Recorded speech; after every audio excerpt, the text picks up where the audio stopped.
Hello guys, तो आज मैं हूँ अभी बेंगलोर में बेटी के पास। तो मैं बना रही हूँ फ़िश, और यह फ़िश है पॉम्फ्रेट फ़िश।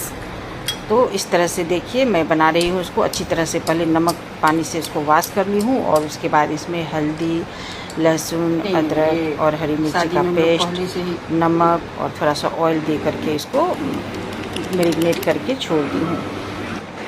20 मिनट के लिए मैरिनेट होने छोड़ूंगी। उसके बाद मैं इसे तेल में फ्राई कर लूँगी। तब तक इधर मसाला रेडी करके रख लेती हूँ।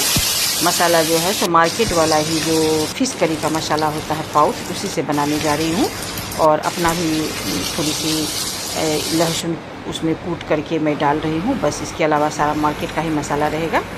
तो तेल डाल करके पहले अच्छी तरह से फ़िश को फ्राई कर लिए हैं, और फ्राई होने के बाद जो है सो फिर उसको ग्रेवी के लिए रेडी कर रही हूँ। तो जो फ्राई होने के बाद तेल बचा था, उसी तेल में जो है सो थोड़ा सा मेथी दाना और हरी मिर्ची, प्याज, लहसुन जो कूट के रखी थी वो सब दे करके थोड़ा फ्राई करने के बाद, प्याज फ्राई करने के बाद जो पेस्ट था ग्रेवी वाला वो डाल करके पानी डाल के उबाल दी हूँ।